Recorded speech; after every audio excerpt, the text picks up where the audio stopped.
அனைவருக்கும் வணக்கம். எல்லோரும் எப்படி இருக்கீங்க? இங்கே கிளைமேட் கொஞ்சம் ஜில்லுன்னு தான் இருக்குது, வெயில் கம்மியாக இருக்குது. நீங்கள் இருக்கிற பக்கம்லாம் எப்படி இருக்குன்னு சொல்லுங்கள். கிளைமேட் இப்படி இருக்கிறனால பேத்திக்கு சூப் கேட்டாங்க.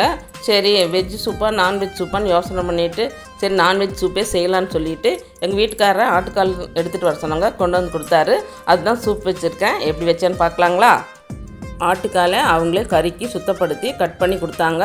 நாங்கள் வாங்கிட்டு உப்பு போட்டு மறுபடியும் 2-3 தடவை கழுவிட்டு அப்புறம் குக்கரில் சேர்த்துக்கிட்டு குக்கரில் தேவையான அளவு உப்பு மஞ்சத்தூளும் சேர்த்து கூடையே சின்ன வெங்காயம், கூடையே சீரகம், குருமிளகு, இஞ்சி, பூண்டு எல்லாம் மிக்சியில் 1க்கு 2 அரைச்சி விட்டுட்டு கூடையே தக்காளியை பொடிசாக கட் பண்ணி சேர்த்து தேவையான அளவு உப்பையும் சேர்த்து விட்டுட்டு காரத்துக்காக ஒரு 2-3 பச்சை மிளகா, கொஞ்சம் மல்லித்தூள், சீரகத்தூளும் சேர்த்து தேவையான அளவு தண்ணியும் சேர்த்து மல்லித்தலையை போட்டு குக்கர் விசில் மூடி ஒரு 10 விசில் விட்டுறலாம்.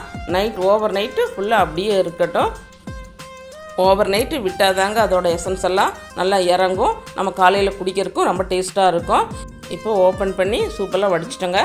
சூப்பு வடித்து அதில் கொஞ்சம் பெப்பர் போட்டுட்டு உப்பு கம்மியாக இருந்ததுனால உப்பையும் கொஞ்சம் போட்டு சூடு பண்ணி குழந்தைகளுக்கெல்லாம் கொடுத்துட்டேங்க. குடித்து பார்த்துட்டு சூப்பராக இருக்குன்னு சொன்னாங்க.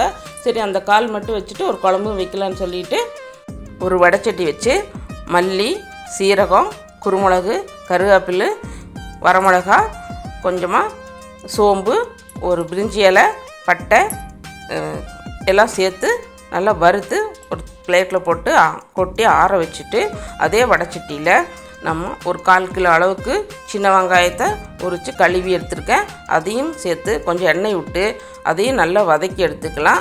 வதக்கி எடுத்த பின்னாடி ஆற விட்டுட்டு நம்ம முதல்ல வறுத்து வச்சதிலோட தேங்காய் ஒரு 1/2 மூடி சேர்த்து நல்லா மிக்ஸி ஜாரில் சேர்த்து நல்லா நைஸாக அரைச்சி எடுத்துக்கிட்டு அதுக்கு பின்னாடி வெங்காயத்தையும் சேர்த்து அரைச்சி நம்ம வேக வச்ச காலில் ஊற்றி தேவையான அளவு மறுபடியும் உப்பு காரமெல்லாம் செக் பண்ணிவிட்டு குழம்ப நல்லா கலக்கி விட்டு மூடி போட்டு ஒரு 3 விசில் விட்டு எடுத்துக்கலாம். ஏன்னா முதல்ல நம்ம ஒரு 10 விசில் விட்டுருக்குறோம்.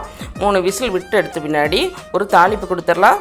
ஒரு வடைச்சட்டியில் எண்ணெய் ஊற்றி சோம்பு, கருவேப்பிலை சேர்த்து நல்லா பொரிஞ்ச பின்னாடி அந்த குழம்புல எடுத்து கொட்டிட்டோம்னா சுவையான சூப்பரான கால் குழம்பு, அதாவது ஆட்டுக்கால் குழம்பு ரெடி.